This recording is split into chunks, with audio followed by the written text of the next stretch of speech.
The Mayo Experience. Mayo Experience. Mayo Experience. Mayo Experience. Experience.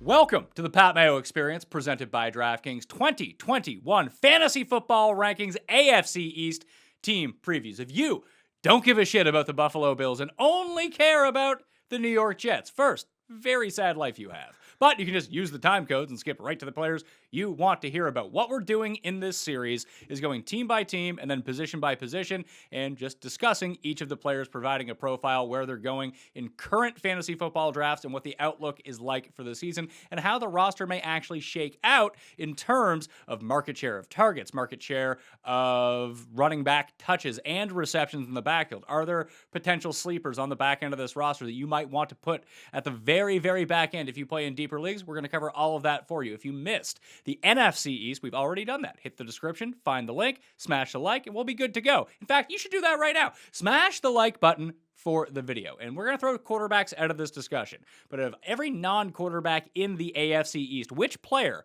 overall has the most fantasy points in 2021? I'm curious to see what your guys' response is to that. Also, rate, review, and subscribe to the Pat Mayo Experience audio podcast. Content coming at you all the time. Joining me on the line to break this all down, you can catch him at theathletic.com. It is Jake Ciely at All-In-Kid. What's up? Are you going to ban the first person that says, like, Josh Allen? I only ban people during the live chats. Oh, see, I didn't know that. I didn't know it was only during the live ones. No, because I'm forced to read the comments in the live chats. I don't have to read them after that. Okay.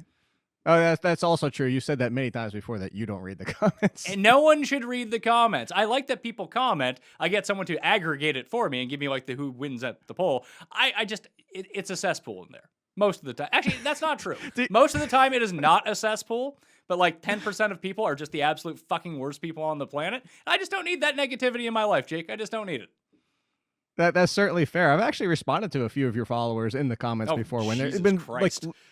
like no, when they've been like legitimate, like about the show or questions or stuff like that. I've jumped in once. I'd say more like maybe even 10 times over the course of the 2 years, 3 years. Well, I do. Whatever we've been doing. For golf season, I do the live chats on Wednesday. So if people want to get at me, that's when they can kind of get at me when it comes down to it. And then Fridays, if they ask stupid questions, they get banned for life. So you do it at your own risk. And then Fridays during football season, I also I do the Friday show with the injuries and the DraftKings ownership. And then I actually do open a question and answer period in the comment section for that. And that is when I will go into the comments and reply to people. Then I see all the negative stuff about myself. Then my wife will be like, why does this guy say this about you? It's like, I don't fucking know. It's some asshole on the internet. Just like I said, don't need it in my life. Let's talk about the Buffalo Bills. That's where we're going to be starting right now. Jake, what do you think that the over-under is without looking at the screen?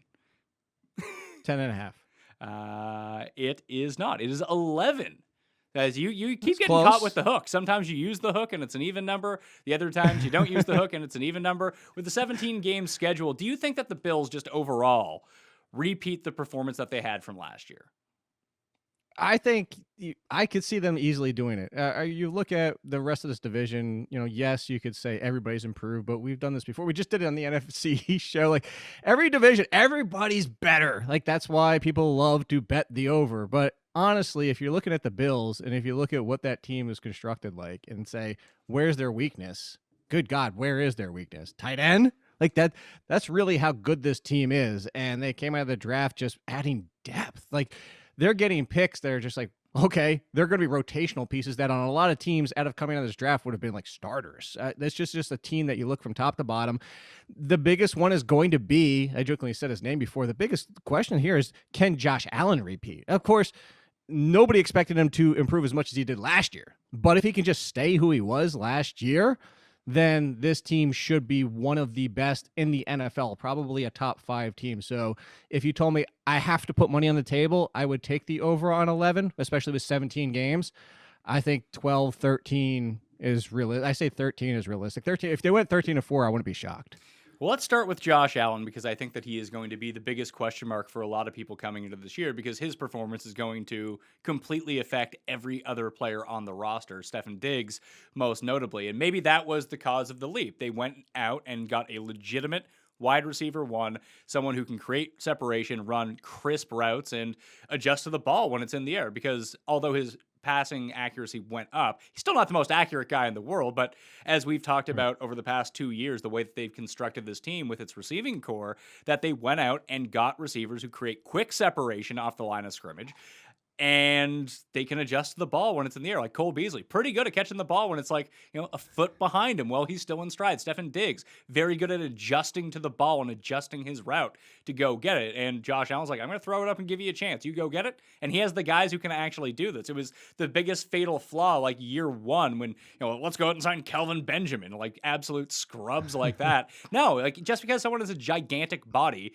and it's almost like, remember when Jameis kept overthrowing everyone? It's like, well, Mike Evans is going to solve that problem because he's so tall. Now, Mike Evans has been awesome when Jameis was the quarterback, but it's not like Jameis still wasn't overthrowing the super tall Mike Evans at times too. Right. You and I talked about this last year. And let me preface this with, I did not expect Josh Allen to be this good. So I'm putting that out there. But you and I talked about, and I did expect quite an improvement for Josh Allen for what you just said.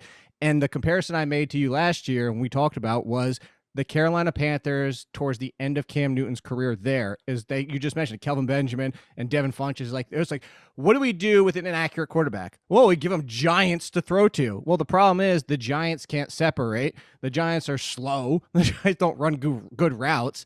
And instead of doing that, they pivoted away. They started to bring in more elusive talent. Of course, it was at the very end. It kind of overlapped with him leaving the team. But you saw that slight improvement, especially markedly improvement in the completion percentage. And that's really what it comes down to is Josh Allen, as you said. They traded for Stefan Diggs. Cole Beasley has been a rock-solid, reliable receiver for him.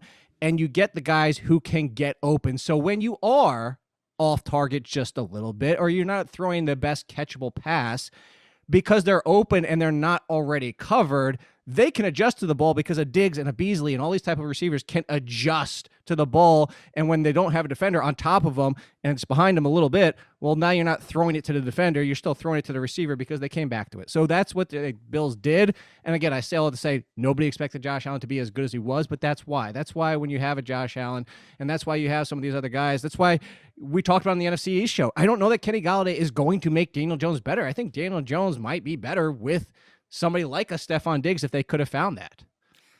I guess the biggest question as it pertains to fantasy this year, Josh Allen is being drafted as the number 2 quarterbacks off draft boards. Early 4th round is where he's going right now. Only Mahomes is going ahead of him. Is there going to get a point with Josh Allen where they have to tell him, you can't run this much, you're eventually going to get clocked, and we can't have you out of the game? Now, if they're down in games in the 4th quarter, he's going to be running. In important games, he's going to be running. I do worry that they eventually start scaling him back. Like in my early projections right now, I have him at a 25% rushing market share of this team. He has basically devalued the entire running back core for the Buffalo Bills. Like if it was just one guy in the backfield, that would be fine to an extent. That still wouldn't be a first-round pick running back or even a second-round pick running back. But at least it would be a running back that you can play. But because of the rushing attempts, the rushing yards, and most importantly, the rushing touchdowns, Josh Allen sucks the value of all of the ground game and puts it onto himself. However, his entire fantasy value is wrapped up in that. So do you think that that takes a step back? I don't think it does unless he tweaks something. Like maybe, he gets hit hard at the goal line and all of a sudden like, it's his non-throwing shoulder and it's a little bit banged up. Like, I don't think they're going to, because I'm going to compare. Let's go back to Cam Newton. He's not a Kyler Murray runner. He's not running for 800-900 yards. He's running for 400, maybe 500. Like last year, I think he barely got over 400 yards. It's the rushing touchdowns, and that's why I say it's Cam Newton all over again. It's 400 or 500 rushing yards, but 7, 8, 9 rushing touchdowns. That's where his value comes in because he calls his own number. And whereas Cam Newton, we heard that for the longest time. When are the Panthers going to stop letting Cam Newton bang himself up and get hurt at the goal line and like go for all these runs? The problem is you can't stop the quarterback. The ball is in his hands. Yes, you can call plays, but if you have that where, hey, Josh Allen, if you think you need to do this, and that being whether it's a pass or a run or whatever it might be, and he sees the opportunity, there's not a lot of this is specifically a Josh Allen run that they ran. It just happens to be Josh Allen tucked it and ran. So I don't think as much as even if they wanted to limit him to prevent their franchise quarterback from getting hurt, that he's going to stop. So I'm not that concerned because his value lies in the rushing touchdowns anyway. It's the 6, 7, 8 rushing touchdowns. So I'm not that concerned. What you said is the concern of all, is it really just hurts the running back. So that's like, even if you get excited about Zach Moss maybe being a post-hype sleeper after his rookie season, still, what is Zach Moss going to run for? 5, 6 maybe touchdowns over the full season? Is Josh Allen the second best fantasy quarterback? I still say third. I would still go Mahomes, and I would still go Kyler Murray, just because of what we're talking about here.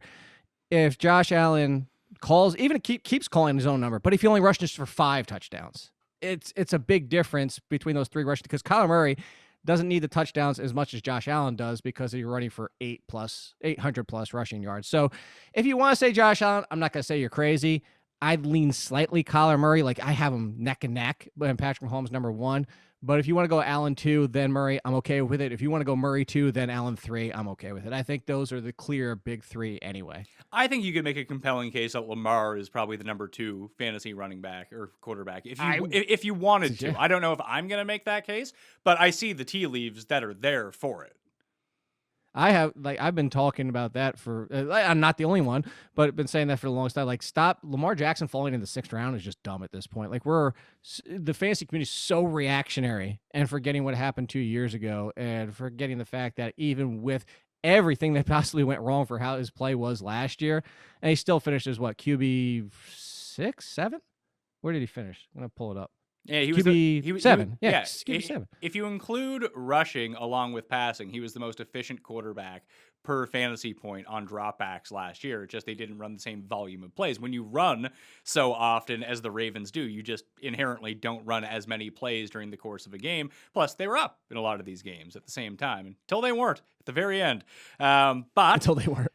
but the way that I look at it right now is everyone's, us included, really like Jalen Hurts and what he brings to the table. But the separation between those 2 guys in fantasy drafts right now is like a round and a half, maybe 2 rounds. Like, I would just take the known quantity in Lamar Jackson, knowing that I'm 100%. Drafting Jalen Hurts to be Lamar Jackson, essentially, is what I would want if I was drafting Jalen Hurts, when I could just go up around and get Lamar Jackson anyway. Like, people do talk themselves into weird stuff. I don't think that Allen regresses, but I don't know if he reaches the same fantasy heights as he did a year ago. Yeah, and I'm 100% with you. And if you're going to talk about the fact that we get that discount Lamar Jackson, there's other quarterbacks you could talk about the discount and just where you have to take them, because we talk about this every single year too, is that quarterbacks are easy to find of these guys who get close to the top 5. Justin Herbert feels like the easy one from last year, but Justin Herbert's not the first to do it. We did it the year before that. We've done it the year before that. We've done it the year before that. Every year there's at least 1, if not 2, potentially 3 that are not just not drafted inside the top 12 for quarterbacks that finish inside the top 12 and even top 10. We're talking about undrafted quarterbacks that finish there every single year. So I only bring that up to say, like, I understand getting the elite quarterback. And of course, if your specific scoring out there weighs heavily to quarterback, there's a whole nother argument for it. But if you're going to give me Lamar Jackson 2 rounds later, even 3 rounds later in some drafts that I've seen, I'm taking that every single time. If you're going to tell me I can get Russell Wilson 5 rounds later, yes, Russell Wilson isn't Josh Allen, but on a points per game basis, what's the difference? 2? I'll take the 4 round savings. Yeah, the difference right now in drafts would be like the difference between Justin Jefferson and, I don't know, some not great wide receiver. I thought you were going to pull out that word I already forgot from yesterday. Well, not yesterday for everybody listening, for the other show. Just some fucking Jamoke who sucks? Jamoke. There's the word. Jamoke. Running backs on this team. So it's not just the Zach Moss and Devin Singletary show anymore. No. Matt Breida's a part of this team now too, who will just inherently get random 13 carry games because that's just what the Bills are going to do. So when I have the market share divvied up, I do have Zach Moss in the lead at 32%, Singletary at 30%, Breida at 10%, but I have Josh Allen at 25% of the market share of rushing attempts, and Josh Allen is the most likely to score a touchdown of any of these guys. So are they even draftable? They are draftable for where Zach Moss is going. That's where are they going? I'll look up where they're going, but like, is he going like the 14th round? No, I think Zach Moss, my guess would be 9th, 10th, somewhere around there. You tell me. But at that point, so you know this, I preface this again to say this is coming from somebody who didn't like Zach Moss last year. So I put that out there so people understand. And like, I'm somebody who didn't like him, and now I do. So you're not getting somebody who was already a fan. I didn't like Zach Moss because I felt like he was overrated for the broken tackles in college, all that type of stuff. And people focus on one stat. Like, stats matter. All stats matter, but you got to take the full picture of it. And also the ability matters. Zach Moss is a good running back. Where he was going and the excitement for last year was overrated, even before we even factor in Josh Allen. But because of the disappointment from everybody that was excited for him last year, and because of everything we talk about what Josh Allen does to this backfield, he's now becoming a price where it's almost just pure upside because Zach Moss... But here's the thing. There is no upside because Josh Allen is going to steal his that's upside. That's where I disagree. No. That's where I disagree. What is his upside? Let's say Devin Singletary gets hurt, blows his knee out last game of the preseason or the week before the season starts, and hey, Zach Moss is the starter. That makes him running back what for the season? 26? Okay, so I would say a little bit higher, but let's just say running back 26. What is he going at? Running back 40-something? Running back 40, he's going at running back 43. 2 spots behind Tony Pollard, a spot behind Gus Edwards, a spot ahead of Phillip Lindsay, and a spot of Jamal Williams. A spot ahead of Jamal Williams. I'd rather have all 4 of those guys. Tony Pollard? No. I would rather have Pollard. I never want to play Zach Moss, ever, on my team. But I can envision a scenario where I do play Tony Pollard, because if Zeke goes down, I would play Tony Pollard. Okay, but here's where I was going to say where my initial disagreement comes down to.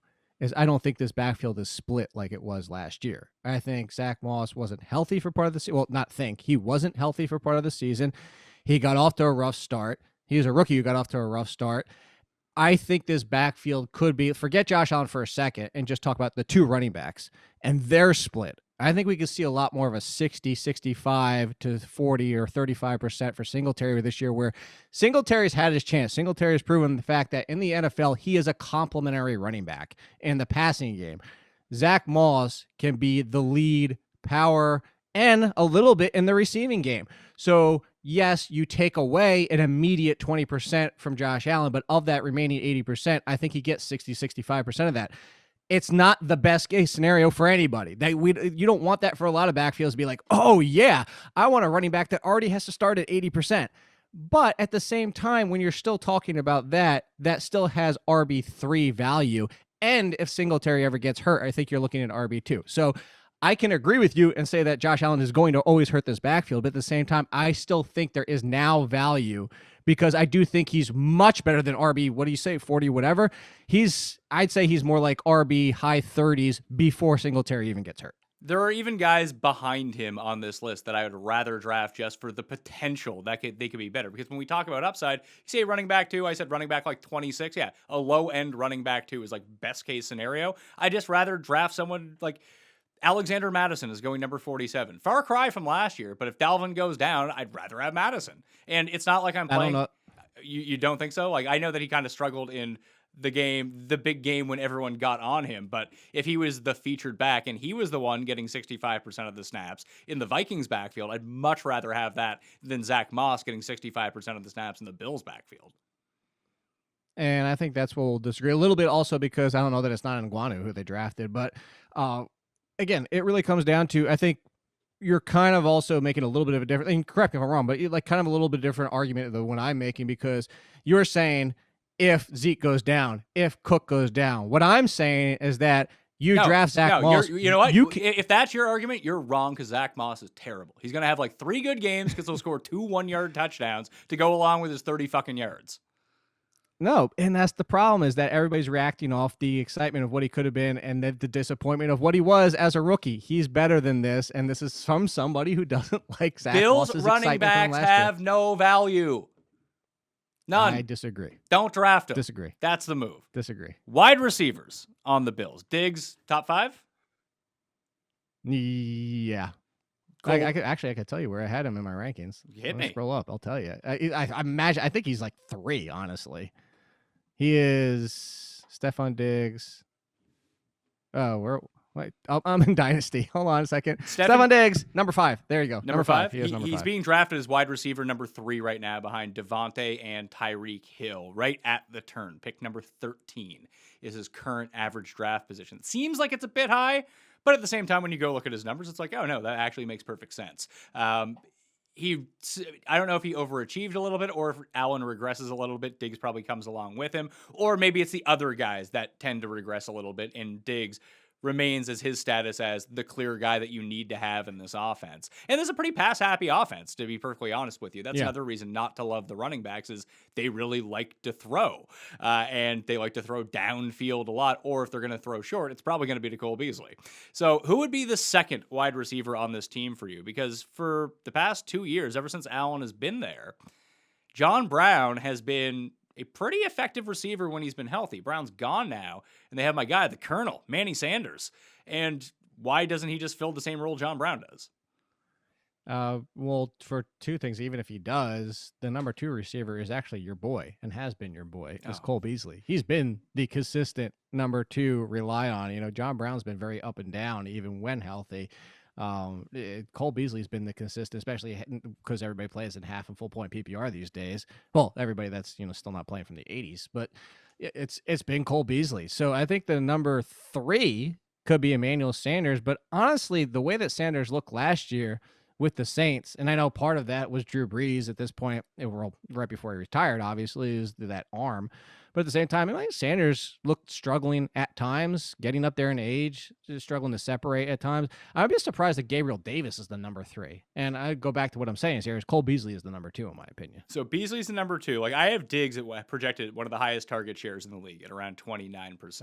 He had 168 targets last year, so yeah, I would hope so. Yeah, I mean, he was above 29% last year. So that is a baked in bit of regression. That's like a median projection. I have Beasley second at 16. Gabe Davis actually above Emmanuel Sanders. When I simulated the season, that's how it would go. But I just think intuitively, there's a reason that they brought in Emmanuel Sanders to give him some time. It feels like they don't want to fully go full throttle on Gabriel Davis. I know he was a rookie last year, but it seems like they have certain packages for him where they want to get him involved, just like they do with Isaiah McKenzie, where you can almost bank on a Isaiah McKenzie reverse at least once a game. But he's just randomly on the field in these weird 4 wide receiver sets. And that's all he actually does, except for that one game where he caught 3 touchdowns. Well, they're also, Emmanuel Sanders and Gabriel Davis are almost completely opposite wide receivers too. No, I know, but that's what I'm saying. There's different packages for both these guys. I would assume that it's Sanders who's on the field more, and then Gabe Davis would be on the field in different sorts of scenarios and different sorts of formations. 100%. Yeah, I don't disagree with you there. But if you told me, look, you have it that way. So if you told me at the end of the season, whereas on a week-to-week basis, it could alternate, I think come the end of the season, Gabriel Davis could easily be in front of Emmanuel Sanders as the 3rd most targeted, biggest share, and most productive. So what does that make Beasley then? So obviously Diggs is like a must draft. Beasley is a draft. Is he a wide receiver 3? Or, let's not talk about ideally. Ideally on your team, he's your 5th receiver, and he's a guy that you can deploy off the bench. What a great asset to have. But in reality, where you have to draft him, would you be comfortable with him as your wide receiver 3 and whatever the hell round he's going? I'll go find that out. If he's my wide receiver 3 and I went running back, I already have 2 solid, great running backs, potentially even a 3rd, no problem with it. Ideally, like you said, wide receiver 5, you're not getting. That's just unless you want wide receivers just out of the gate, wide receivers in the first 5 rounds. I guess 5 of the first 6 rounds, I could see him making it to the 6th round. Is that where his ADP is? 6th round? 7th? No, it's not actually. He's going as wide receiver 45 in the 10th round. Oh, just forget about it. That's taking money. Yeah, he's actually going behind Jamison Crowder and Antonio Brown.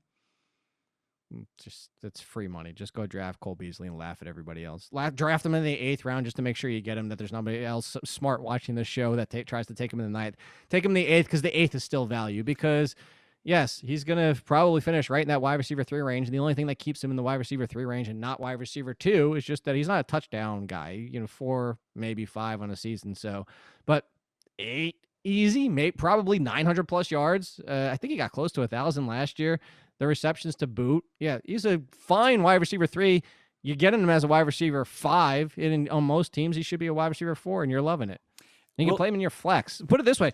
I'd rather have Cole Beasley in my flex as my 4th wide receiver than a lot of running backs that are out there this year as the flex running back. Yeah, like Zach Moss. Oh, I will agree with that, of course. Will tight ends on the Bills ever be a thing? Will Dawson Knox ever be Don't care. I'll say a consistent thing, because they did pick up Jacob Hollister. I still don't care. This is trying to grasp at an offense that looks like a lot of fun. And the truth is some offenses just don't utilize the tight end enough. Dawson Knox on another team where they feature the tight end in the passing game frequently, sure. But Dawson Knox on this team, Jacob Hollister, I don't care who it is. Just because this is similar to the Carolina Panthers of last year when everybody was super excited about Ian Thomas. The problem is it's just they're not. It's the 3 wide receivers. This is Josh Allen, 3 wide receivers, potentially a 4th, some running back usage. It's just the tight end's an afterthought in this offense. Yeah, they even go 5 wide, no backfield sometimes. Like they use that offense. I think they were the most last year. They use that offense far more than I did want to say every other team, but like they're top 3 in 5 wide receiver sets, and Dawson Knox ain't on the field then. I am curious about Hollister, though. I just think that maybe it was just Russell Wilson propping him up in the way that they use tight ends in that offense, but it does seem strange to me, especially with the draft capital that they spent on Dawson Knox, that he isn't a bigger part of this offense. Maybe he just wasn't able to pick up the playbook or isn't as good as they thought that he was. It was a misevaluation. They go out and they get Hollister, and maybe he becomes a thing every 3rd game. And you really care if it is even every 3rd game? Do you even care? No, probably not. Honestly? Do you have any opinions on no class Tyler Bass? No. No I told you I don't care about anybody here. No, so no kicker questions? No. All right. New England Patriots. We do have a win total for New England. Actually, to win the division this year, New England is, let's see, they are plus 350. The Bills are minus 150, so they're one of the heaviest favorites to win their own division in football. The win total for the Patriots right now is 9. This feels a lot it feels a lot like last year where people don't know if the Patriots are going to be good or bad. Here's the reason with 9, though. How many games do you think the Patriots won last year? Did they go 7-9 last year? They did. Didn't it seem like they were a 1-15 team with the way that the perception was about them? They actually won 7 games. Well, so I said what for 2 reasons. One was I was surprised it was that high looking at this roster, but 2, because what you just mentioned, the perception. I feel like a lot of people felt like it was, I know you're making tongue in cheek with 1-15, but like I think a lot of people assumed they were 4-12 or 5-11. So with that perception, I would have thought like the betting, if not, even if it started at 9, I felt like there would have been so much hammering the under that this number would have dropped. I mean, let's see what the VIG is right now on it. But you have to remember that the Patriots are a very public team, so people like the Cowboys, like the Steelers, like the Packers, like the Raiders. But is anybody outside of like freaking Massachusetts betting on the over? Yeah, I mean, where the Patriots have been good for 20 years, like your very casual bettor will just bet overs on New England, or they might like football, but they're big Patriots fans for the past 10 years. I was gonna say I like the Patriots. Yeah. I have a few people in my life who were like that, and they bet the Patriots every single week. And they randomly became football fans 10 years ago. The Patriots are good. That's their team. I mean, I don't mean to besmirch them, but that is the sort of number that you hang on a team like this. And it's the book trying to protect itself that, if Mac Jones is good or Cam's deficiencies last year coming back was, purely COVID related and shoulder related, that maybe he's actually just healthy and Cam Newton's fine. I think he left one of them out too. What's I think that? it's 3 things. I think it was COVID, and a lot of people talked about that, about missing time. But you have COVID, the shoulder, and you have COVID missing time, learning a new playbook on a new team, which is one of the most complicated playbooks, while missing time on top of it. I think all 3 of those are factors. If Cam Newton bounced back to, and I'm not talking about passing for 30 touchdowns. I'm not talking about the MVP-like season. I'm just saying if Cam Newton bounced back to throwing for 3,200 yards and 22 touchdowns or something I wouldn't be shocked. I think that's a real thing of going to a new team, but also going to a new team and missing time. The win total right now at 9 is juiced to the over. So people are betting the over. It's minus 135, meaning you would have to bet $135 to win 100 betting the over 9 on New England Patriots. For right now, the under is plus 110. So you'd have to bet 100 to win 110 on the under. So the money's coming in heavier on the over than it is on the under this early in the season. Who do you think starts at quarterback for this team? Cam Newton. I do think it's Cam Newton. Who do you think plays the most snaps under center for this team all year long? Cam Newton. Okay. So let's work on the premise Cam starts week 1, because this will have an effect on everyone else. Do they go back to that very run-heavy offense that we saw at times last year when it seemed like Cam Newton's favorite receiver was the ground? Sorry, I wasn't expecting that. That was good. I do think they'll be run heavy for 2 reasons. One is just the offensive style, but yes, they signed 2 tight ends, and Jonnu Smith and Hunter Henry. They brought in Nelson Aguilar, but outside of that, I mean, they brought in Kendrick Bourne too. But this collection of wide receivers just makes you like hold your nose. You're talking about Kendrick Bourne, Nelson Aguilar, Jacoby Myers. N'Keal Harry's never done anything. You have Gunnar Huzers or whatever his last name is, but it's not just the 2 tight ends. They drafted Ramondre Stevenson, who is essentially like, if everybody wants the easy comp of who he is, who was on this team a few years ago, he's LeGarrette Blount. That tells me they still want to keep running the ball, because if Sony Michel's knee is toast, they brought in somebody who could just pound the ball with Damian Harris, still have James White. Like, who else am I forgetting that's still on this team? Brandon Bolden is still on this team. They still clearly look like a team that wants to, if not be run heavy, at least run balanced. So I think it'll be a very similar, maybe a little bit more passing, just because you can't be as few passing as they were last year. But I think it's still going to be a run-first team. And that's what we've seen for the Patriots for some time, for a while now. Even towards the end of Tom Brady's career, they were pretty run-heavy compared to most teams in the NFL. So if Cam Newton starts all 16 games, let's just play that scenario out. Who on this team is fantasy viable that you would actually like feel good about starting on a fantasy roster? I'd probably feel good about Henry. Wow, that's just.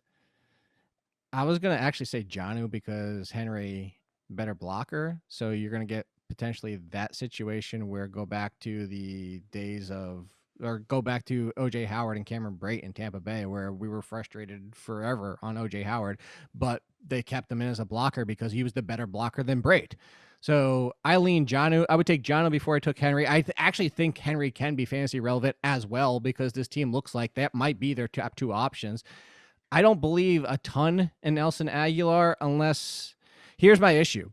Look at Jacoby Myers and look at what he did last year, and where he probably fits best is as their slot receiver. If you ask Aguilar to start playing outside again, the reason he has success is because he was able to let Ruggs get sacrificed to the number 1 corners playing outside, and was able to play inside and letting Darren Waller open things up for him too. I don't know that Aguilar, kind of similar to my concerns, who we'll talk about here in a little bit, is Corey Davis, is like, if he's asked to be the number 1 outside, I think Aguilar is going to bomb with the Patriots. So I would say put it this way, whoever spends the majority of the time in the slot. Can I answer with that between Jacoby Myers and Nelson Aguilar? It'll probably be Jacoby Myers, unless they just start him at quarterback instead. But it's funny, trying to do what the target market shares for this team is nearly impossible. So here's what I have. I have Aguilar and Myers actually at the top at 15% apiece, then Henry at 13%, along with James White at 13%, and then Jonnu at 12%, along with Kendrick Bourne at 12%, and N'Keal Harry at 6%. Now, the one thing about this is we just talked about all the limitations and potential excuses that we just gave Cam. Now, he might be cooked. That's very much on the table. But if he's not cooked, and he like kind of is good, feels like a bunch of these guys could be super undervalued. I just don't know who. Yeah, and that's the bigger thing too. And let's go back to your first question. Let's say I'm wrong. Let's say Cam Newton's not the quarterback because he is cooked. Let's say we find that out in the offseason, because right now the reports are, I don't know why I'm pointing at my TV, is that it's an open competition, especially at the NBA game. I don't know why I'm pointing at the TV. But let's say it's an open competition and Cam looks cooked. Looks like it wasn't just the shoulder, or maybe that's the shoulder and that's why he's cooked, and it wasn't just the time off from COVID, and he's just done. And Mac Jones clearly is the better option. They start for week 1. I think Mac Jones can be a boost because we already know Cam Newton's limitations as a passer, even when he is healthy. So Mac Jones, what he has going for him, as we heard the entire draft process, and it's true, is remarkably accurate. Like, that's one of his best skill sets. And it's also, you could argue, like, why his ceiling is lower than a lot of the quarterbacks in this draft class is because who does he profile as in the NFL? Is kind of like an Andy Dalton in his prime with the Bengals. Maybe, and I'm saying for fantasy purposes, is maybe in fantasy he finishes as a QB1 once, twice, maybe a third time, but his biggest skill set is going to be out there and making the receivers better. So where your target market share probably wouldn't change much, you could see all the numbers boosted a little bit because maybe he throws for 3,800 yards and 24, 25 touchdowns. It would lead me to believe that the highest scoring fantasy producers on this team would be the tight ends. It might even be 1 and 2 from the receiving core. Yeah. But let's talk about let's just talk about the running backs for a second. I don't want to have the dual conversation each time unless, at this point we don't know who's going to be starting for the Patriots. So eventually maybe that will clear up for us and we'll have a better idea, but most people will probably blindly be drafting these guys with probably some sort of expectation that Cam is probably going to start a few games and then Mac Jones is probably going to be given a chance at some point. Even if Cam plays well, I could almost see it like a little bit like the Tua situation last year, where they just kind of shoehorn Mac Jones in to see if he's any good and see what they got, because you need to know that. You don't want to waste a year. And I hate the argument that Patrick Mahomes sat out. Like, they point to the biggest outliers ever. Like Aaron Rodgers had it. It's like, yeah, you picked 2 quarterbacks from the past 15 years who sat there first season. Generally, that's why I hate the Josh Allen thing. I hate everybody saying he's the next Josh Allen. Josh Allen's 1 of 50. He's the anomaly. Like, I'm so with you. I with you just as the entirety of this whole thing of like always picking out the anomalous players and saying like, oh, well, this is why. Like, yeah. Well, how about we include everybody? Yeah, but before Josh Allen was the next Josh Allen, Drew Lock was the next Josh Allen. So be careful who you're making these comparisons to. Oh my God, Drew Lock. Oh, yeah, there's another one. I hate it. Yeah, well, maybe he'll be replaced by the time we get around to doing the AFC West. Who knows? So running back-wise, Damian Harris, Sony Michel, your boy Stevenson, and then there's just James White. It feels like James White would actually have value with Mac Jones because Cam doesn't really throw to the running backs all that much. With McCaffrey, actually, he throws more than people think. Perception. He threw to McCaffrey a lot, but the reason that you have McCaffrey is to throw to McCaffrey. I get that's the same situation with James White, but James White's not on the field 100% of the time. No. But I think that the percent of throws going to a running back where, of course, Cam Newton versus most quarterbacks and Christian McCaffrey for touch-wise being on the field, and James White's not on the field as much. But I was just saying perception-wise, I wanted to throw that out there for everybody, that Cam Newton is not what people like. Put it this way, Cam Newton throws to the running backs more than Jared Goff does. I told you that the other day. Jared Goff bottomed dead last the past 2 years throwing to running back. So it's not as bad as people make it. Which is really strange because it does feel like his range is like 3 yards. So you think he would throw to the running backs Jared all the Goff's? time. Yeah. Cam's. Yeah, both. Both of them, honestly. See, you know who else was like that? Mark Rippon. For everybody that remembered Mark, I was like 7 years old, maybe 6 years old, but all I remember is Mark Rippon like 1 yard falling in front of people. So, you know what? Where are we going with James White? Are we just going with the fact of like, forget everybody else and draft James White? Because I don't feel like it's that year. I feel like it's go ahead and do that. But Damian Harris is going at such a discount right now that if he's the guy, it's fine. Mostly because I wouldn't be surprised if Sony Michel is a non-factor because similar to Todd Gurley, his knees are just falling apart. Kudos to Emory Hunt, who called this out of college. You know our boy Emory Hunt. He told me this is somebody like, if the scout of the scout of the scouts is Emory Hunt, because I watched a lot of Sony Michel, and he goes, this is my concern for Sony Michel. He goes, go back and watch because you obviously missed it. Watch how hard he drives his legs into the ground every step he takes. And I did, and he was right. He called the knee issues for him, and it's not going to go away. If Sony Michel is not even a factor, and it's just Damian Harris, James White, and Ramondre Stevenson is probably not even going to be a huge factor as a rookie, which just goes back to what my entire point here is. Harris is worth drafting where he's going right now. And of course, your boy, James White, is worth drafting where he's going. Yeah, James White's going in basically the last round now. And I do feel like Mac Jones under center would help James White. I think so as well. Yeah, of course. Mac Jones is going to help anybody in the passing game compared to Cam Newton.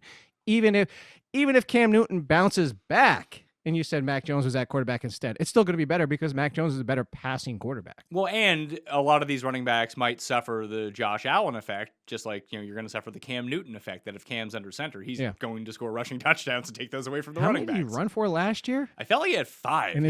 I think he had more rushing touchdowns than passing touchdowns. I know that was a thing for the longest time. Did he finish with that being the case for the entire year? I can't quite remember, but I do remember. Yeah, you were way under. I was gonna say 10 rushing touchdowns. He ran for 12. He ran for 12 touchdowns and only threw for 8. Yeah, so that's not great if you're Damian Harris. No, it's not. It's not good if you're Stevenson either. Even if you are the LeGarrette Blount, where all you're doing is asked to run for 1 yard and a touchdown. So wide receivers on this team, it does feel like, I think you're right, kind of track it to see who ends up playing the slot on this team. But I just feel like Jacoby Myers is good. I think that he is a good player. That's my professional assessment on Jacoby Myers.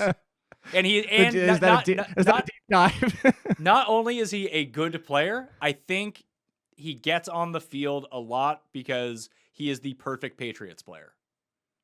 Yeah, so I looked this up while we were doing this. He actually spent 51% of his snaps in the slot, 48% out wide, moved around, find him open.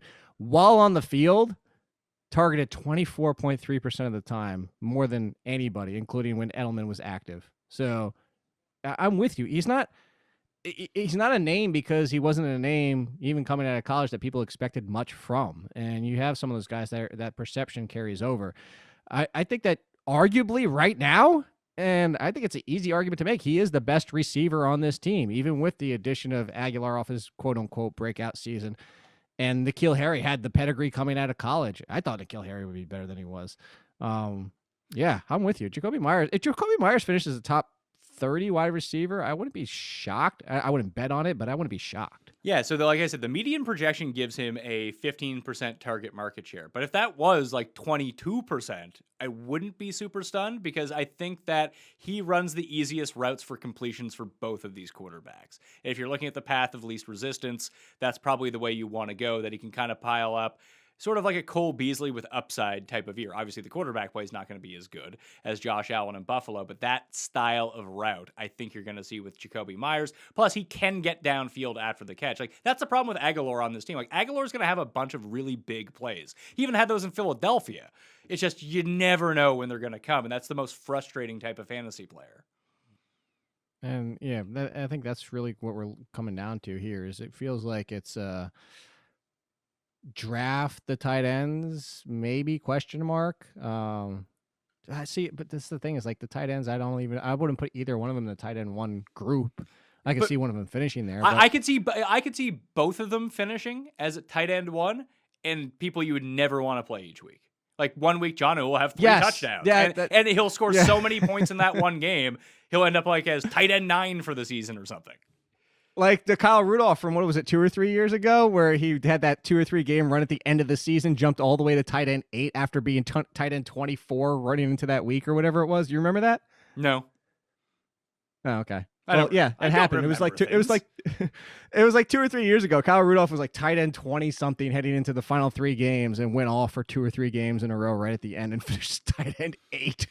I will say, based on early drafting trends, Jonnu is the better pick. He's going as tight end number 14, about 3 rounds after Hunter Henry. So I can't distinguish between either of them. It's basically a coin flip. So just like we do with the Patriots all the time, Jake, whether it's at running back or receiver, now it applies to tight end. Just take the guy who's cheaper.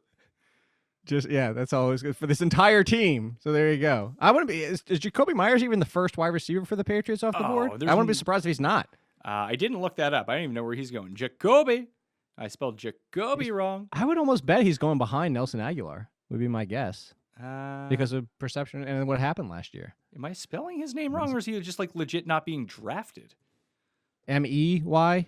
Yeah, M-E-Y. Yeah, he's not currently in the top 87 receivers being drafted. Where's Nelson Aguilar?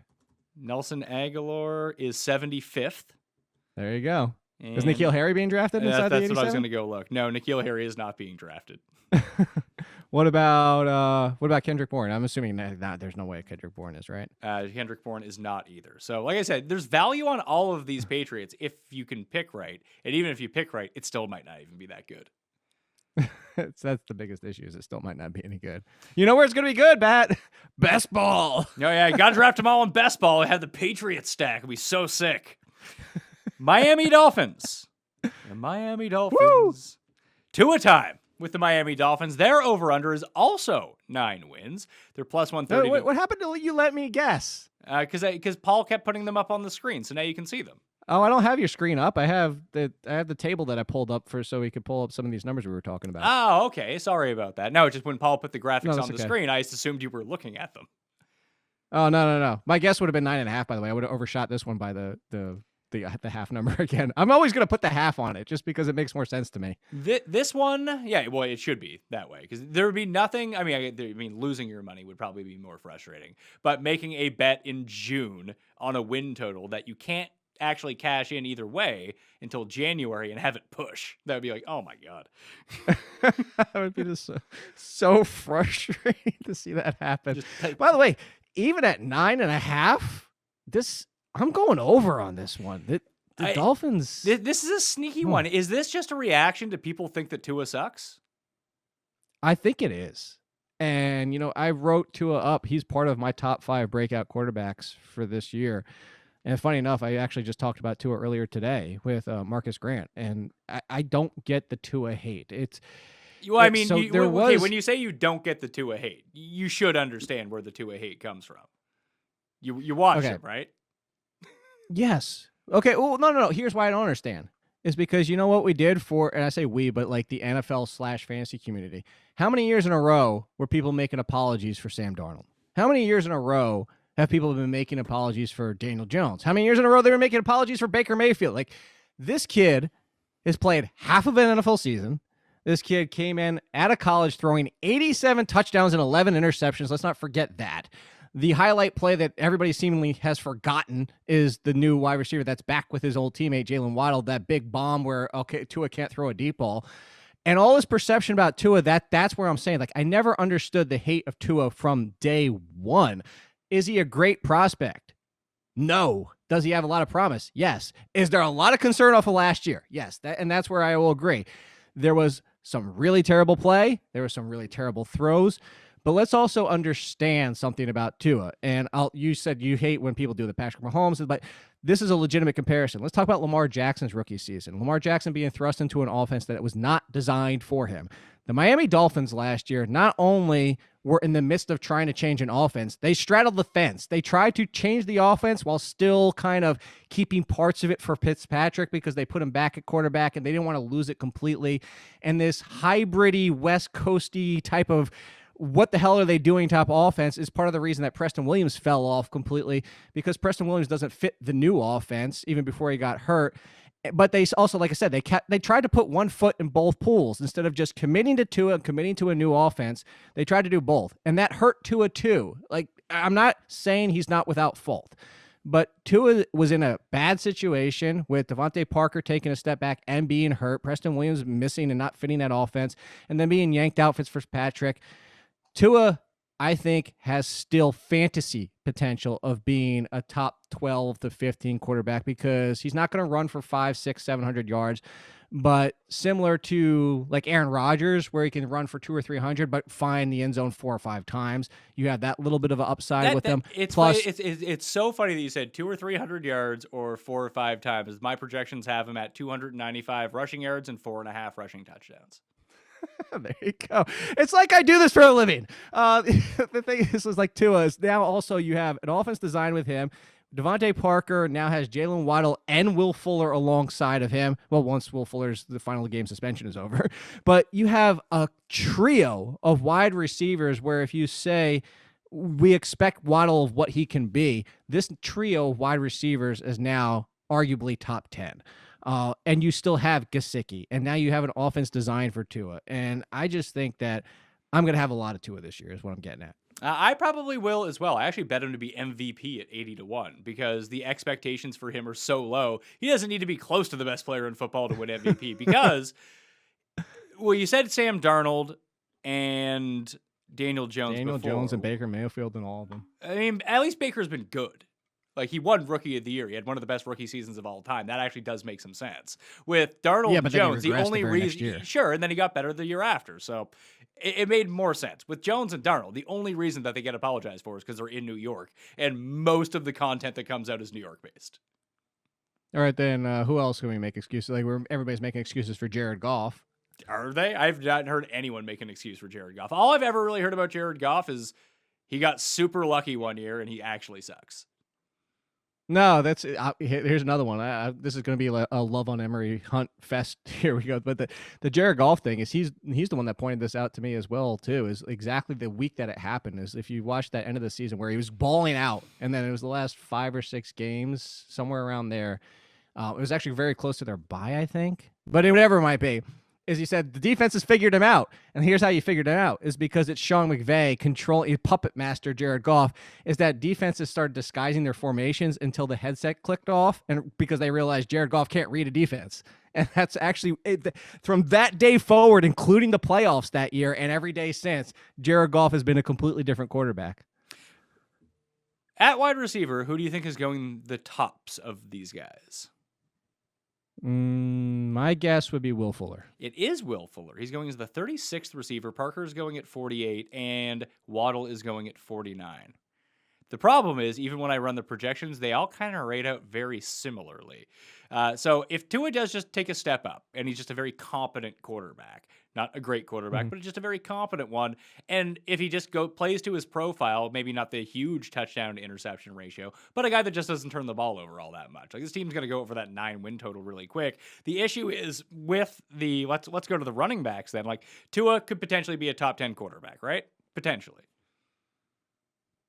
I'd say, yeah, low end, just because the rushing, like I said, the rushing is going to be more of those touchdowns, 4 or 5 touchdowns, because he's not going to be a 500, 600, 700 yard. Like, I mean, Daniel Jones is going to run more than he does. Yeah. Like, would you rather have Daniel Jones or Tua? I want both of them where they're going. Well, you can only have one.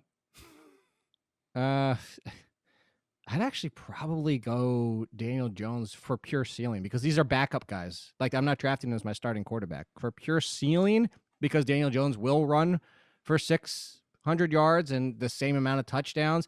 And if both of them succeed as we expect them, the potential to be, we don't expect them to desperately, but if both succeed as a passer, Daniel Jones is going to edge him. I can see them having similar passing numbers, but Daniel Jones is going to edge him out in rushing. So I could see Daniel Jones more likely for the top 10, Tua more likely for the top 15. Running backs on this team. This gets tricky. Salvon Ahmed's like not bad. The Gaskin, Myles Gaskin, also not bad. But is this just, I don't want to say it's a pure committee because we didn't really see that last year. Once a guy became a guy, he was the guy in the backfield for this team. He was getting like a 65% snap share, and he was getting the work on the ground. The other guys would get mixed in. You'd get a dash of Patrick Laird, our Laird in Savior. He's such a hero to us in the fantasy community. But I'm guessing that it's Gaskin's job, but like I wouldn't take Gaskin in the 5th round. I kind of, well, now this is going to be the opposite direction. This is coming from somebody who is a Gaskin fan. So, and the fact that I was hoping Gaskin would get an opportunity eventually for some team, and I was excited to see him do well last year. So if you want to say I'm coming with rose-colored glasses on Gaskin, you could argue that. But what I see in Gaskin is that also he has 3-down true potential, because I think he's a very good pass catcher, where I think Ahmed is mediocre at best. Even if you want to say that Gaskin's a good pass catcher, he's still definitively better than Ahmed. So I say that Gaskin is the guy unless he gets hurt or something goes wrong where he just bombs the first 3 weeks. Now, I don't think he's got a long leash, because Ahmed did look good, and I think that if they wanted to pull the plug and Gaskin ends up, hey, he only looked good in 2020. We don't see it again. The other thing too is they brought in Malcolm Brown, who has shown he can be serviceable when he is the guy. When the brief times that he was with the Rams, replacing Todd Gurley and other guys out there. So I could see where Gaskin loses the job, but if you tell me the 5th round, I think if Gaskin was the starter for 16 games, you're talking about somebody who's going to finish inside the top 20 at running back, so I'm willing to take him there. Yeah, he's going as running back number 24 right now, so I think it's certainly fair. I could see him easily surpass, well, not easily, but I could see him finishing 7-8 spots higher than that. The guys that he's going around, though, are like James Robinson, Kareem Hunt, Chris Carson, Melvin Gordon, like those type of guys. And it's just I would take Carson, and I would take Hunt. I guess the thing is, like 4th, 5th, 6th round running backs, there's going to be a bunch taken in there, and realistically, like only 2 of them are actually going to be any good. That's really where running backs go to die year after year. Well, let's go back to your other show, and you can promote your other show when we talk about this. This is why you go running backs early, because in the 5th round, this is when instead you take Adam Kenny Thielen. Galladay or Adam Thielen or Cooper Kupp, or if you believe in Odell Beckham potentially doing anything for the first time in 4 years, or Cortland Sutton off an injury, like those type of guys. So you could get a wide receiver 2 in the 5th round instead of what you just said. At best, hoping that you get a 50-50 shot at a running back. Actually, I was wrong on Will Fuller, by the way. So we'll talk about receivers. He's going as wide receiver number 28. Why is everyone so enamored with Will Fuller on this team? Like you said, Is he really going as 28? yeah. I mean, every I site have him as wide receiver 28. every site is going to be different. That seems so much higher than the other guys. Like Devontae Parker 41. I'm just looking at a different site and the different ADPs. Well, because do you know where he finished last year in 11 games, right? Well, wide receiver 23. Yeah, but isn't this like everything else? Isn't that like every other year? What? And he didn't What, even. that he finishes? No, that he didn't even get hurt last year and still didn't play a full complement of games. Yeah, it's because he got suspended. Yeah, I know, but like because he was making sure he didn't get hurt with the drugs.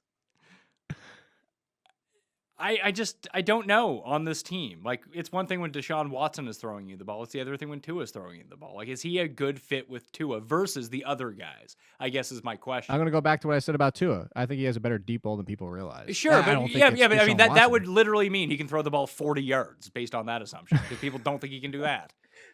Okay, well, yes, that's certainly fair. You know who else? I'll give you a good comparison.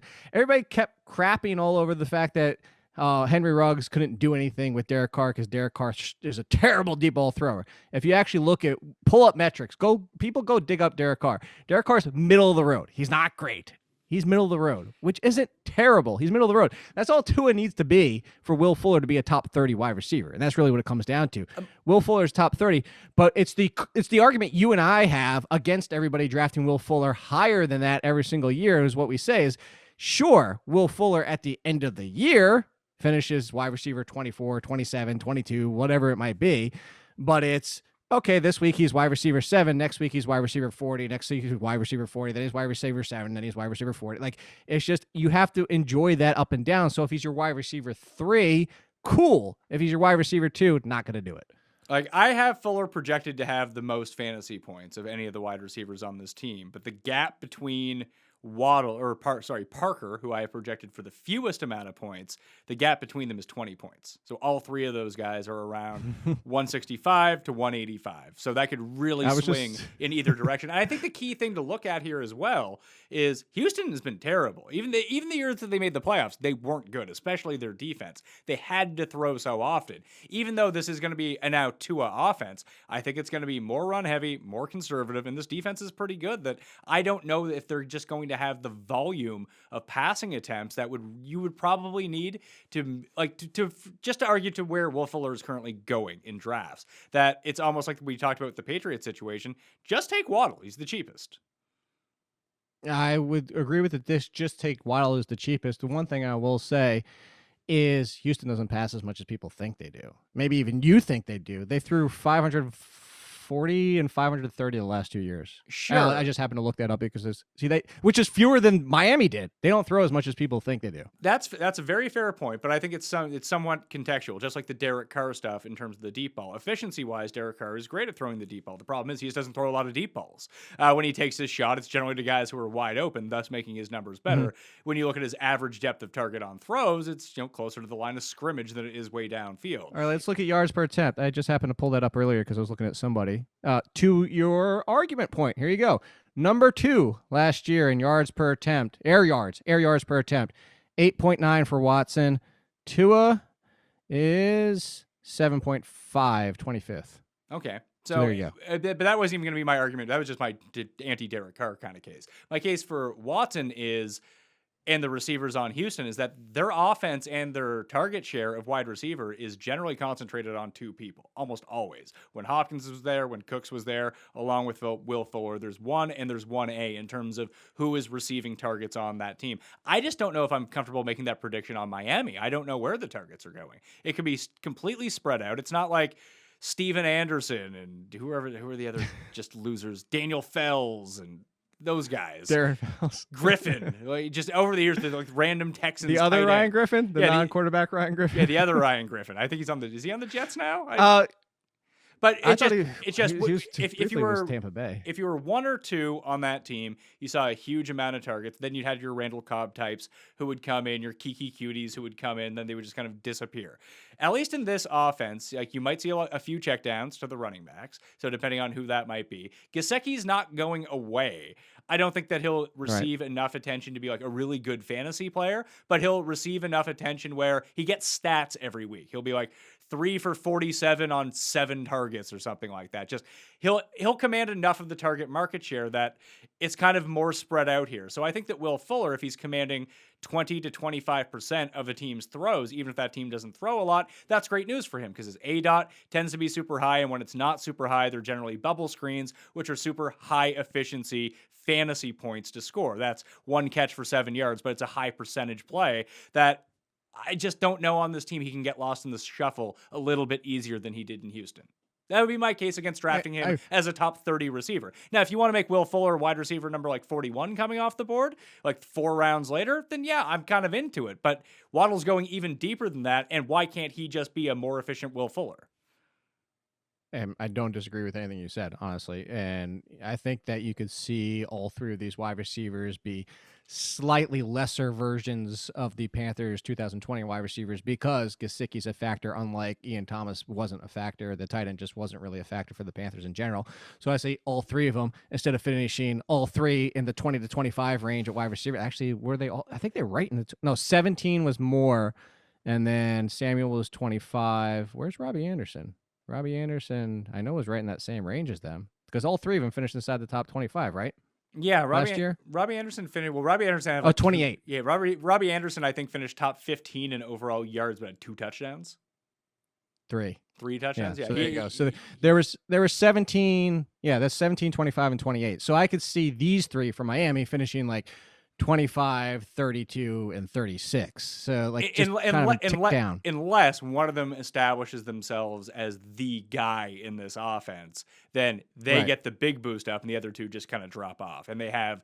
if we're talking about here, you just mentioned the one that's going the cheapest right now of the 3 has the best upside breakout potential because you're talking about somebody who's played with Tua, which is the excitement that people have for Chase playing with Burrow and the excitement that people have for Devontae Smith playing with Jalen Hurts. So you have the rapport of the quarterback and you have somebody, I mentioned this to you on the other show, I hate comps when you're talking about top 5 players in the NFL because then everybody's like, oh, okay, they're the greatest ever. But if you want a pure who the receiver is like, if he ever reaches this peak, it would be a beyond a success because Tyreek Hill is one of the best in the game. But that's the skill set Waddle has. That's what Tua was severely lacking last year, is that slot dynamic, can do big plays, can do short plays, can do stuff after the catch. And if you're talking about somebody that breaks out with Tua in Tua's breakout season, why not the guy he knows? Why not the guy who has the skill set that arguably of Will Fuller, Devontae Parker, and Waddle, if all 3 reached their peak performance, Waddle would be the best of the 3. And he comes in as the biggest unknown here. We kind of know how Parker slots into this offense. At least we think we do. We have a good gauge of it. And we think we know a bit how Fuller slots into this offense. We don't really know how they're going to use Waddle or what his role is going to be here. And I think instead of using the Tyreek Hill, like I'm with you. I think comparing guys to top 5 players, it's nice to do. It gives people a decent picture, but you set their expectations too high. How about we just say Santana Moss? Good Santana Moss. Because I think he's better than Santana, but yeah. But when Santana Moss was good, he was a really good receiver. And I was going to say, that's certainly fair. And, to go back to the Parker thing too, is this offense and what Parker is now and what we saw last year, he kind of got turned into almost, not quite, but almost like a possession type wide receiver. Like, let me pull him up real quick. I feel like his yards per reception were like 10 or 11 because he kind of turned into that guy, chain mover kind of guy. You can say yes or no to these guys because I don't think we need to spend much time on them. Preston Williams this year, yes or no? No, might not even be on the team. Lynn Bowden Jr. Don't care. Jakeem Grant. Same, don't care. Alan Hearns returning from taking the year off. Super don't care. Okay. Albert Wilson. Don't care. Robert Foster, Australian for sex. Shout out Levy. Don't care. All right, so none of those guys. I don't care about anybody except for the top 3 wide receivers. Okay, That's it. if there's an injury to one of those 3, and maybe it's dependent on who the injury goes to. Like one of these guys, it turns out that Devontae Parker's foot is made of glass, because it is. Who steps into his role, and would they have value? I don't think anybody would. Somebody would step into his role. Jakeem Grant doesn't really fit the Devontae Parker role, but no, neither does he's Bowden. He's the next talent up. Preston Williams might, if Preston Williams kind of gets out of what he got lost in last year and he's healthy. But what I'm getting at here is that I kind of don't care, because what your argument about being the concern for this team is I think you get funneled down to 2 wide receivers and Gesicki, where the third person becomes, instead of being a 13, 15, 16 market share guy, he's 7. And it's the 2. It's in your scenario, Will Fuller and Jalen Waddle. Gesicki is now being drafted as number 16 at tight end overall. That seems like a really fair spot for him. Does he have the ability to have a great season, or is he just going to be a player who has 4 great games every year? I think he's got more to him. Okay. The excitement for Gesicki last year shouldn't be lost. Part of the reason he was lost in last year of, where did Gesicki finish anywhere last year? Top 7? He was 5th last year. The numbers weren't great, but that's all it takes at tight end. 53 receptions, 703, and 6. He could easily repeat that. And that's with adding Jalen Waddle, because, again, I'm going to go back to that offense was just a mess a lot of the weeks. If you watch all the Dolphins games, it was disjointed because of what I go back to when we started the Dolphins conversation. They straddled the fence, and it kind of it made it very inconsistent of an offense in and of itself. All right. I don't have a ton of interest in Gesicki. If he was going in the last round, I would probably take him as my tight end, and he kind of is. Well, isn't tight end 16 the last round, basically? Yeah, I mean, it's basically undrafted, but it seems like people do like Gesicki. Yeah. Like, he'll weirdly go in like the 10th round in some drafts because people like Mike Gesicki. I was going to say, what's his max and min? I feel like it's going to be like 70 spots apart. I didn't even look at what that was. Let's see. I don't have that information open in front of me right now. But like, he's going behind. Like, would you rather have Gesicki or the New England tight ends? Because I still think I'd rather have the New England tight ends. The upside is just so much higher. Really?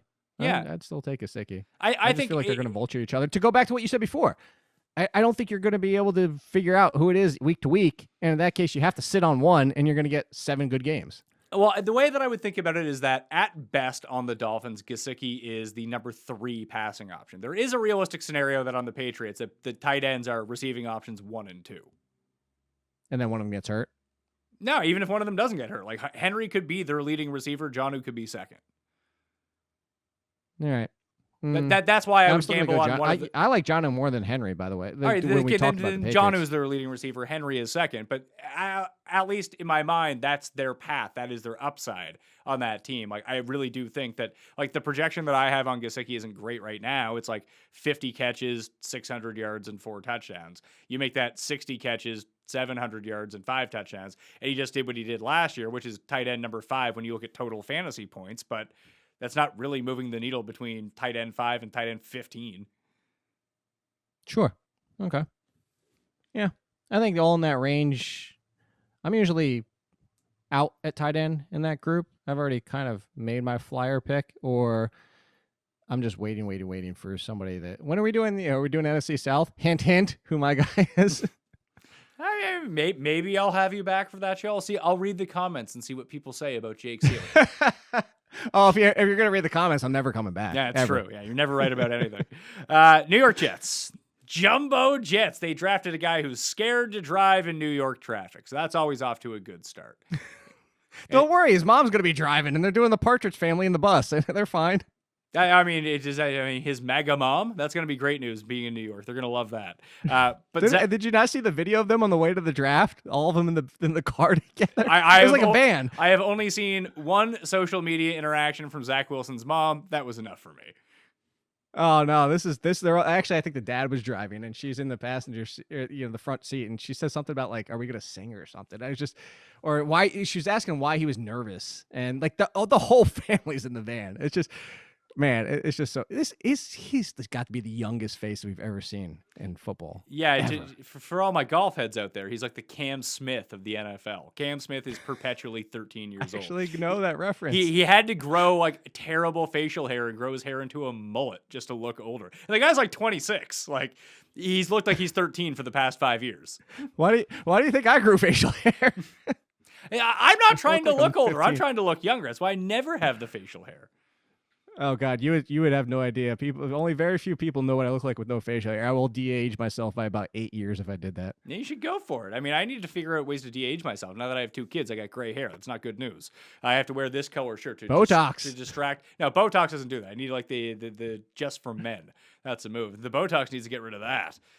Straighten me out, and I'll be like that. I'll get a nice facelift. I'll always look so. You're gonna look like Rob Lowe. Everything that Rob, listen, if I would take all the Botox in the world to look like Rob Lowe does currently, Rob Lowe's like 58 or something like that. He looks great. Is he really? Yeah, he's an old man. He was starring in the movies in the mid 80s. Maybe he's not that old, but Rob looking him Lowe, up right Rob Lowe is 57 years old. 57. He looks great. Crap. Somebody told me one time I look like Rob Lowe, and I was like, I don't know what you've been watching. No, that's sexy Jake. You're sexy Jake Ciely. Rob Lowe looking. Rob Lowe. Who Are are we talking about?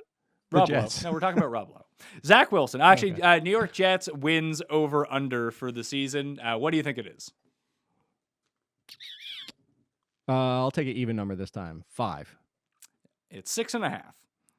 What do you think that Cust? We went through the schedule with Cust. What do you think that he has the record at?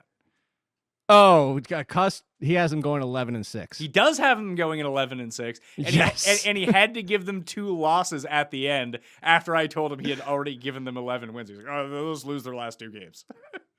He felt like he was getting ahead of himself a little bit. Oh, that's too good. That's awesome. Zach Wilson is being drafted the last of all of the rookie quarterbacks. That's even versus some guys. Whoa, even after Trey Lance? Yeah. Okay. Just no one wants a piece of Zach Wilson. No one wants a piece of this offense. I don't really know what to make of Zach Wilson and what he does. Is he fantasy viable this year? Because I would say no. In a redraft. Fantasy viable. I would say most years, no, because his fantasy ceiling is similar to the conversation I had before about Mac Jones. A little bit more upside, definitely a little bit more upside than Mac Jones, but same as in he's going to probably end up, if everything breaks right for him, and he is who we saw in college at times, there's definitely some games that you watch and you're like, oh, maybe this is going to be the struggles in the NFL. Also, I don't know how you don't beat teams that he lost to. But anyway, the fact is like probably QB 15-ish range with maybe, like I said, 2 or 3 years of sprinkling into he finished as QB 10. Like Phillip Rivers, like the Phillip Rivers of the world, like, oh, he's kind of always that fringy QB 1, and he kind of did it, a couple times. I feel like that's Zach Wilson. So as a rookie, if he finished QB 16, 17, wouldn't be the biggest shock in the world. But for fantasy relevance, that's where I say no, because I feel like his range is more in like a QB 20. Mostly because like some of it is the team too. We can, and we'll go down the list. We can talk about his weapons, but it's not the best scenario. It's better than what it has been. And the biggest situation here is no Adam Gase. I mean, that alone might turn this into a 10-win team. Will he run sneakily more than we think, a la Josh Allen? Not to Josh Allen's level, but like year 1 with Josh Allen, no one was like, you know what? This is a guy who's going to average 9 rushing touchdowns a year. Oh, that's the end of your statement? Yeah. Like, I don't think that Zach Wilson's going to average 9 rushing touchdowns a year, but like no one really saw the Josh Allen running coming into the league. Like that was not something that they thought that he was going to do. Zach Wilson can run a little bit, but is that going to be a part of this offense, do you think? I think it could be a part of the offense. I was going back to see how many yards Josh Allen ran for 600 as a rookie. So Zach Wilson's never getting to that. I think Zach Wilson kind of goes back to Tua in that, that 300, but maybe he runs for 5 or 6 touchdowns. I can see him calling his own number a couple times near the goal line, and maybe that gets him to 5 or 6 touchdowns. But he feels like a quarterback. And again, we're talking about BYU and some of the competition he was facing, and also remember the 200, 300 yards that he ran for in college. You have to remember that that's offset the college stats that you see. Actually, with sacks, you lose rushing yards when you get sacked, unlike the NFL. So, maybe he I say your question, it's not inconceivable that he runs for 500 yards, but I just don't feel like that's who Zach Wilson is and who the Jets probably want him to be. And if you look at the weapons with bringing in Corey Davis and the drafting of Elijah Moore, I don't think they're like going to turn to him and say, hey, yeah, go ahead and call your own number as much as you want. I think that there is value to be mined from the Jets running back situation. I have no idea where to go. If I had to pick, I'd take my guy, Michael Hurricane Carter. Yes. And just be on my 100%. way. So I had Michael Carter in my tier 2 running backs with Javonte Williams. And one of the things I said is people don't realize how good Michael Carter is because of Javonte Williams. And he kind of got overlooked by Javonte Williams being a beast. Michael Carter is not Javonte Williams. Michael Carter is a completely different running back. And that's why they're such a good complement to each other. And Michael Carter is not going to be a running back in the NFL that touches the ball 20 times a game because he's not Williams. But you know who Michael Carter can be? He can be the Jets version of Austin Eckler. And yes, this is kind of similar going back to the Tyreek Hill thing. But what you said as my follow-up to it is it's easier for people to kind of, all right, what does that mean? What does the peak mean? Like, give me a comparison. And that's why we do player comps. He could be Austin Eckler. Do I think he's going to be Austin Eckler as a rookie? Absolutely not. But can he be their best option? Because right now, that backfield, he is the best talent with the most upside in that backfield, everybody included. I mean, we're talking about Ty Johnson and getting excited about he's putting on muscle. Well, Michael P. Ryan has like just been left out of the conversation all of a sudden. So, yeah, I think it's Michael Carter, but Michael Carter's an RB2 even at his peak. Michael Carter is being drafted as the 54th running back off the board right now. And that's why I have Michael Carter about 100% rostership right now. It just seems to be a perfect scenario for him where, are we sweating Tevin Coleman? Nah, not so much. Are we sweating Josh Adams, Ty Johnson, Pete Guerrero, Eddie's brother, Eddie's son at this point, probably, LaMichael P. Ryan? Like, at least go give your draft pick a chance to be the featured back. That doesn't mean 85% snap share, but if that means 55% snap share, he's going to have a good year. 100%. And Alex, I see a realistic outcome of him finishing and being an RB2 as a rookie. He's that good. I'm just going to keep going back to that. Is Michael Carter is a very elusive running back. He can do work in the passing game. That's where he did some of his work complimenting Williams. And he's a better runner than people realize. Austin Eckler, better runner than you realize. You know what? If you told me, you brought up the Santana Moss. I'll give you a lesser version with a realistic expectation of somebody who's better between the tackles than people realize because they assume size and stuff like that. Philip Lindsay. Philip Lindsay was an RB2, low-end RB2, but I think you said Philip Lindsay as a realistic outcome from Michael Carter, 100%. I have Michael Carter projected for 152 fantasy points this year. That would give him, and this is I set him to a under the median projection. So like a very conservative estimate for him. That would give him 37 catches, 300 yards, and a touchdown and a half in terms of projections. I could see him exceeding that in the receiving game if this offense develops and runs a certain way. And you said 152 fantasy points? Yeah. Is that full or half point PPR? That is full point PPR. Full point PPR? Because I was just kind of curious where that would put him at RB 31 last year, right behind Giovanni Bernard. And I do think that the reason that I took the conservative estimate for him, because it might take him a few weeks to get going, I do think that eventually at some point this season he is going to be quote unquote the guy in this backfield, at least the highest usage running back. It's the goal line work that kind of worries me, whether or not he's going to get that right. or not. But between the 20s, I think he's going to be on the field a ton. So I think that 37 reception mark is probably pretty low. Like he could be able to crack 50. So would you say, let's say 530 rushing yards, 1 rushing touchdown, 54 receptions, 403 receiving yards, and 2 receiving touchdowns. So he only scores 3 times. You think that's a reasonable expectation for Michael Carter in his rookie season? Yes. That was Austin Eckler in 10 games, finishing as RB 26. Yeah. I think I think that if he does play from week 1 and he has that role, I think that's a really low outcome for him. Yeah, 100%. Michael Carter, go draft Michael Carter. This is the argument for drafting early. Go draft people like Michael Carter and laugh yourself to the bank. Wide receivers on this team. You've been teasing like the Corey Davis hate for like an hour now, so let's have it. Hate. Here's the thing about Corey Davis. So this is another one. I want to give you the background information. I was higher on Corey Davis than I should have been coming out of college. And I say that should have been because he hasn't had success for the first part of his career until last year. Jake, all you need to say is that when we did the Who's Your Last Round Pick show last year, your answer was Corey Davis. So it was a really good call. I didn't listen to you for a second. I was like, what the fuck is wrong with this guy? He's an idiot. Turned out you were right. Because I was a Corey Davis fan.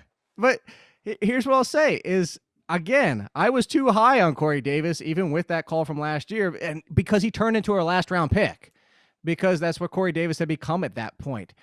The reason Corey Davis had that value last year is I think it's clear at this point of Corey Davis's career that he is not equipped to be an NFL number one wide receiver. He's not equipped to be the guy who gets number one corner treatment, who gets bracketed, double coverage, whatever it might be. He's not the one that needs to be drawing all the attention. He needs somebody alongside of him, at least on his level and preferably above his level, like A.J. Brown.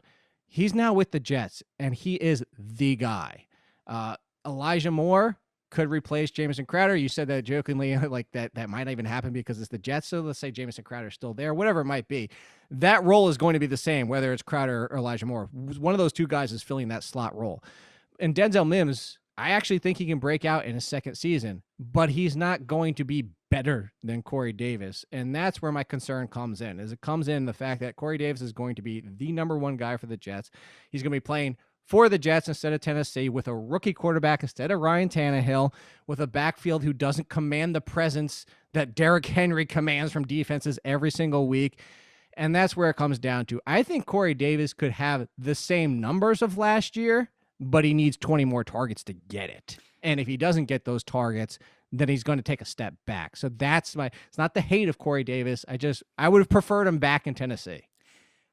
The way that they're being drafted right now, Crowder is going first amongst those receivers at wide receiver 44. Still. Wide and Corey, well, he's still on the team. As we speak right now, he's still on the team. He's still their starting slot receiver, and he's probably their best receiver when it comes to like skill.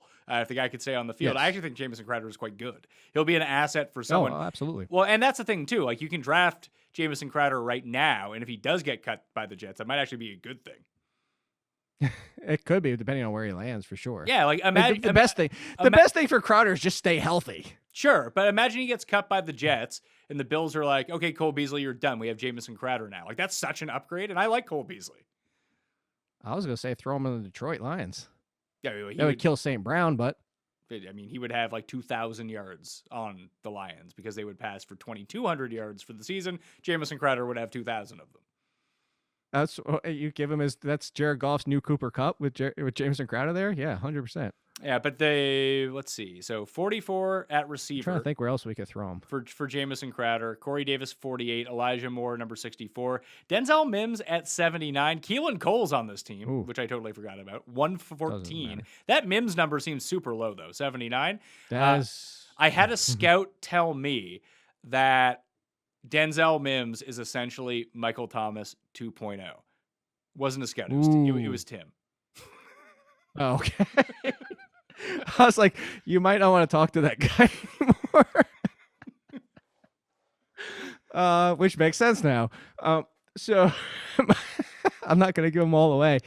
My top 10, as of doing this recording, because we're doing it when we're doing it, but my top 10 breakout wide receivers will have been released by the time you're watching this video. Denzel Mims is number 8 for the breakout wide receivers this year. So I'll kind of give you the quick summary of what I said in there. Is what do we know about him? Amazing deep threat.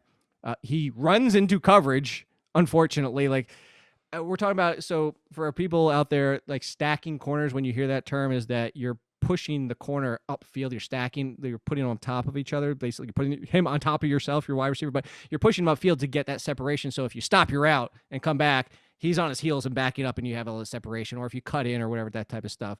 So it's that positioning. The problem with Mims is you go back and watch a lot of his college film is the corner will already be 5 yards off of him and he'll just keep running and then run right into the corner. Like, so it's positioning, which is baffling at times. And I bring that up to say that's the problem with Mims. Is Mims has a lot of big playability, has a lot of speed. He's a big body for how fast he is, can do a lot, but he also makes some dumb decisions at times with routes. The upside here is that I drew a comparison to Torrey Smith and Mike Wallace. 9 route, mainly only guys. That's not terrible, but that's somebody you want as your like wide receiver 3 if you went running back heavy, or preferably as your wide receiver 4, understanding that you're probably going to get 7 or 8 really good games, and you're going to get a lot of frustration. But I think well, that's I mean, the good news realistic. is you can draft him as wide receiver 7 on your team if you want to. Which is just crazy. I like that number is going to go up. Like, I'm not the biggest Denzel Mims fan. I was actually lower than most people coming out of college on Denzel Mims, and I will draft Denzel Mims as my wide receiver 6 1,000 times out of 1,000. Tight end, everyone's favorite player in the league. Oh my God! Can we stop? He is the 31st tight end coming off the board. Is this the year to unleash Chris Herndon the fourth? Ian Harditz from PFF tweeted about him, and I tweeted back the gif is just stop. Like, how many years in a row have we done Chris Herndon? Myself included. 2 years ago. Can we just stop with Chris Herndon? Sure. At tight end 30, whatever. At tight end 25, why not? But who's drafting a second tight end anyway? Jake, this is a premium tight end. You have to start 3 of them only show. So 3 of them 1.5 per reception. Yeah. God, don't get me started on premium tight ends. All right. I won't. I hate it. Because real quick, all it does is boost the elite level. That's all it does. Go read my article on it. All it does is make Travis Kelce even that much better. You could, to your point about you loving Travis Kelce, draft Travis Kelce with the 4th pick if you're getting 1.5 per reception for tight ends. Just go ahead and do it. Nando signed off on an article where you wrote about that. Was it like a real? Was it like a real slow week? No, it was the off-season articles. It actually did pretty well. There's a lot of Hey, I bring in the viewers, man. Come on. Why do you think you're on this show, Jake? Is it because we're friends? No, because you bring the ratings. Wow, I thought we were friends too. Oh, I'm sorry. We are friends, Jake. I'm sorry. I was gonna say I'm gonna pull up when I wrote it last year. I think the title of the article was it Pat and I are friends. That's my new article next week. Just thank you for the idea. There you go. I mean, they'll publish anything apparently. Hey, I published my cereal rankings. That was during your what rankings? Cereal. That's a better article breakfast than premium tight end scoring is. Who the fuck even plays premium tight end? That has to be like 0.001%. No, play fantasy so football. 47 comments, by the way, for you not wanting to do comments. This was July 14th of 2020, off season of last year. The title of the article: I'm sick of tight end premium scoring, and here's why. There you go. And were people like, we're with you, Jake? Or were people like, I love tight end premium. It is the greatest ever. People who do not play tight end premium don't even play real football. I had a handful of those. I had a handful of I still like it. I don't see your point. I was like, all right, whatever. I even did a too long didn't read version. At the very end, it's just 2 paragraphs if you don't want to read the entire article. I like that. More articles should do that. Here's the gist. I've been doing that for, I would say, the past 2 or 3 years. I've been doing a TL semicolon DR. Too long didn't read. Just sum it up for me. I've just always had the idea that any article that I write also comes out in audio form. That you can just click on the audio and it'll be read to you. As someone who can't read, that really works for me. We did that for our draft kit, I think 2 years ago. It's smart. I think it's a really genius idea. I always pitch everyone on doing it for their draft kits. Everyone's like, oh, take too much time. I was like, just pay Pat Mayo, I don't know, $500K and I'll do it for you. $500K, I'll read whatever the hell you want me to read. Okay, well, let's make that. I'm gonna win the Millionaire Maker on DraftKings, and I'm gonna do that. I'm gonna pay you $500K. I'm gonna write you a script, and you have to read it. I will 100% read whatever it is, even if it's just fuckity fuck. I will read it. Oh, Jake, it's gonna be so much worse than that. I'm doing this for free, and I did that for you. There we go. See, what do you think? If I'm going to pay the $500K, I'm not getting the free stuff. I'm getting the real good stuff here. So coming, you'll be. Remember when soundboards were a thing, like in 2003? Yeah. You go to like the Schwarzenegger soundboard, and it's all his old clips. They will have They will bring back soundboards just for Jake Ciely after you read what I write for you. How about that? You don't even need to win the millionaire. Can we crowdsource 500,000 to have this happen for me? I don't think that. I think people are as interested in that as they are in tight end premium scoring. Fair enough. That will do it on the Pat Mayo Experience. So you have your 10 breakout candidates for 2021. Yeah, 10 breakout wide receivers. It's my breakout piece that I've been doing. Breakout. Award nominated, not won. Award nominated. I'm not like you. I just keep getting nominated every year. I'm Susan Lucci. I don't get to win like you do. But yes, top 5 breakout quarterbacks is out. Top 5 breakout running backs is out. This is top 10 wide receivers because I had to go deeper. And then finish it off with top 5 to breakout tight ends next week. And then you'll write an article about how 4 quarterback start leagues are not all that good. Yes. You can follow me at the PME on Twitter. If you missed the NFC East with Jake and I, you can find that in the description of this video and podcast. I'm going to have a ton of content coming out. I have a brand new site coming out as well for anyone who enjoys projections and customizable projections and tools to help make yourself better. That's on the horizon very, very soon, quicker than you may think. So stay tuned for that and get excited about it. To steal a line from Nando, get excited. I can't really do the Nando voice all that well. Either way, follow Nando on Twitter too. He's our guy. At theathletic.com. Subscribe to all Jake stuff at All In Kid. And smash the like, whatever the fuck I said at the beginning of the show. Do that in the comment section. And subscribe to the podcast, rate and review. I'm Pat Mayo. Thanks for watching. I'll see you next time. Pat Mayo Experience! Experience!